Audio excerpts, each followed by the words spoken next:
వంగవీటి రాధాకు మంచి రోజులు వచ్చాయా? ఆయనపై చంద్రబాబు దృష్టి పెట్టారా? పొలిటికల్ లైఫ్ సెట్ చేయనున్నారా? కీలక పదవి ఇవ్వనున్నారా అంటే అవుననే సమాధానం వినిపిస్తుంది. ఏపీలో కూటమి విజయం వెనుక కాపు కమ్మ సామాజిక వర్గం మధ్య సమన్వయమే కారణం. ఆ రెండు సామాజిక వర్గాల మధ్య కెమిస్ట్రీ కుదింది. దశాబ్దాల వైరాన్ని మర్చి ఆ రెండు సామాజిక వర్గాలు కలిసి పనిచేశాయి.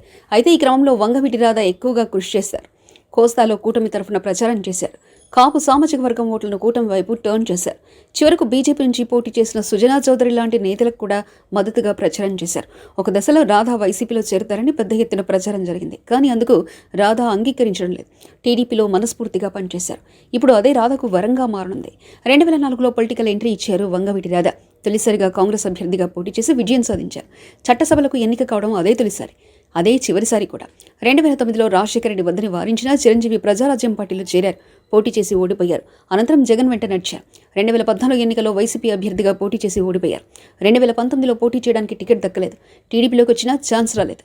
ఈ ఎన్నికల్లో కూడా అదే పరిస్థితి. కానీ టీడీపీ కూటమి గెలుపుకు మాత్రం విశేషంగా కృషి చేశారు. 1988లో వంగవీటి మోహన్ రంగా దారుణ హత్యకు గురయ్యారు.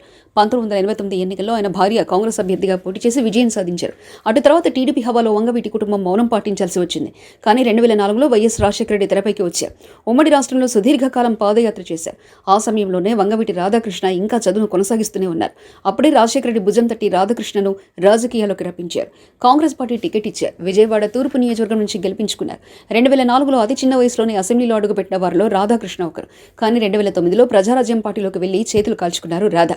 నాడు వైఎస్ రాజశేఖర రెడ్డి ఎంతగానో బతిమిలాడినా వినలేదు.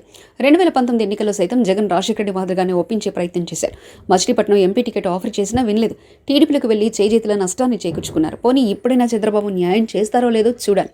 తాజాగా సీఎం చంద్రబాబుతో పాటు 24 మంది మంత్రులు ప్రమాణ స్వీకారం చేసిన సంగతి తెలిసిందే. కానీ ఒక మంత్రి పదవి ఖాళీగా ఉంచడం వెనుక చంద్రబాబు వ్యూహం ఉన్నట్లు తెలుస్తుంది. త్వరలో శాసనమండలిలో 4 ఎమ్మెల్సీ పోస్టులు ఖాళీ అవుతున్నాయి.